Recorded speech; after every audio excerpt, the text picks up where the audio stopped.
What's going on, guys? Chad here with Greenlight Shooting.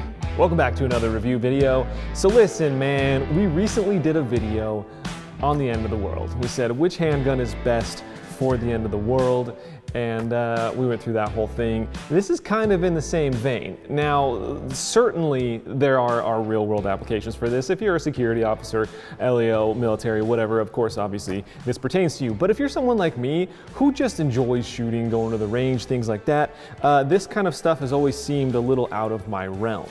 That being said, we're getting in this end of the world idea, we're getting the looting, the true protecting yourself apocalyptic world.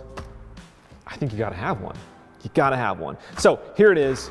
We're talking tactical vests. So a company called Gloryfire on Amazon makes these. They reached out to me, said, can we send you one of these? And here we are. So I've been having a lot of fun with this thing, man. Like I said, it's always been a little out of my realm, but now that there's one in front of me, I think it's kind of fun. So I'm gonna go through sort of the objective stuff about this guy, then we'll throw the thing on, show you it all kitted out, and you can kind of make your own decision on it. This is the vest itself. So you can see the back here is all like made out of mesh.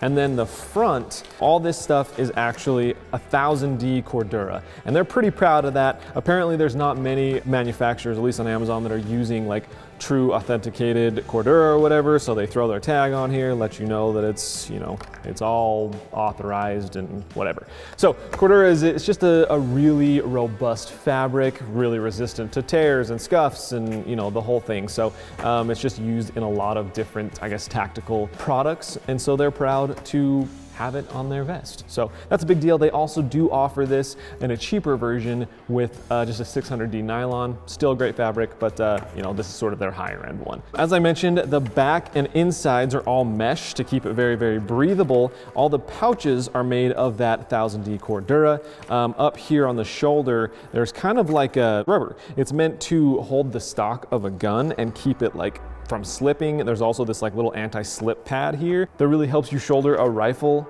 a little bit more securely, which is kind of fun. And then obviously we've got a bunch of different compartments here. We've got stuff for shotgun shells, extra mags. We've got a molly system with an included holster here. Probably pistol mags. I don't know, like a radio or something up there. We've got a nice big zipper, by the way. The teeth are really big and you can feel that, they wouldn't get gummed up. Internally, like I said, all mesh, but then we've got these big open areas here for, like they say, you can throw in maps, documents. I find you can also fit a tablet in there, like an iPad, which is kind of cool. And then here on the bottom, you'll notice a couple loops. Those are intended for their detachable tactical belt here.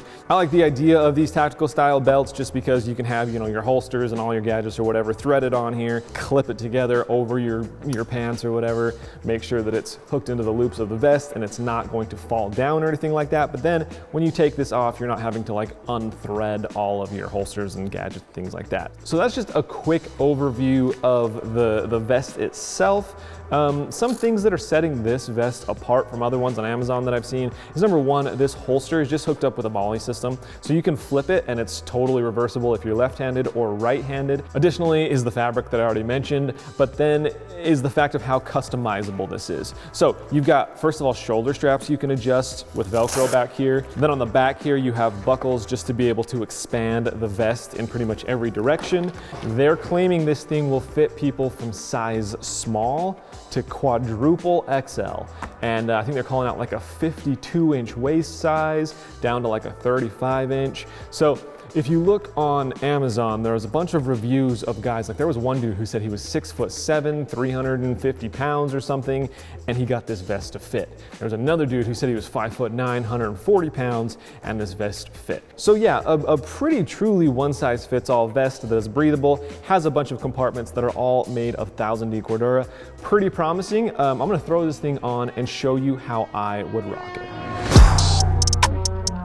Kyle tells me I look like I just dropped into like a level 1 war zone kind of battle royale. So here I am, man. I feel pretty good in it though. It feels mobile. I feel like I can get around. I feel secure. Nothing feels like it's gonna fall off. except maybe this holster, which we'll talk about in a minute. But basically, this is how I've got this thing kitted out, man. To give you an idea, I'm 5'11", 165 pounds. There's plenty of range in this thing in terms of bigger or smaller. Up here we have shotgun shells. Like I said, this kind of like rubber padding is kind of gangster for like a rifle setup. Pull this open, you've got an additional pouch in here just for whatever. I've got mag pouches in here. On this side, I've got extra pistol mags. And then up here is an extra little pouch. I've just got some in-ear ear protection in there. On the belt setup, I've got a knife on one side, flashlight on the other. So now the holster. And this is really the only major downfall I think I have with this vest. Number one, I'm not a big fan of this style of MOLLE thing. You can see it bounces around a little bit. It doesn't feel like it's gonna fall, but it does feel pretty not secure. And plus, like, drawing from it is kind of difficult because the gun sits in it so deep that like it doesn't give you any purchase on the grip itself. So you end up drawing like this, having to change your grip. Honestly, even though this is like one of their claim to fames because you can switch it and go left-handed, my recommendation is to take it off and throw it away. Now, I've got it set up in a drop leg holster like this, so it's out of the way of everything else up here. It's got solid retention. It's got a solid Kydex holster. I feel much, much more secure that way, leaving this whole area open for other MOLLE attachments. I think something a little bit nicer for like a big flashlight would probably be my call. In terms of the mesh, it feels really breathable. It feels really flexible. If I unzip this, getting to this pouch is relatively easy if it was something flexible like a map or, you know, paper documents. If it was like something rigid like a tablet, it might be kind of a pain to get in and out of there. I feel about ready to take on anything right now. So it's like I said, I feel a little bit silly because, you know, I'm not really this guy. I'm just the average guy who likes to go shooting on the weekends or whatever. But if you're looking for something as a security guard or some sort of armed forces, I think this is a really good option, especially that 1000D Cordura one. And if you're someone who's, you know, maybe trying to put together like a go bag, something for a little bit of a prepping for that time, I'll tell you that this is gonna be in my go bag if that time ever does come. So if you're interested in picking one of these up, that Amazon link is down in the video description below. Pricing wise, as I mentioned, there are two different versions. So this with the 1000D Cordura fabric is running about $57. And then if you go with the 600D nylon fabric, it's like $46-ish. So really very, very affordable. You know, there's no ballistic armor, anything like that. That's, I guess, maybe one of the downsides, but the trade-off for that is how flexible this is. Like, I can move any which direction and I don't feel constricted, you know, by having plates on me. And then obviously the price difference. So anyways, that's all I've got for you guys. I hope you enjoyed it. If you did, hit that thumbs up button. Let me know your thoughts down in the comments below. Subscribe if you are down for the ride. And I'll catch you next time on Greenlight Shooting.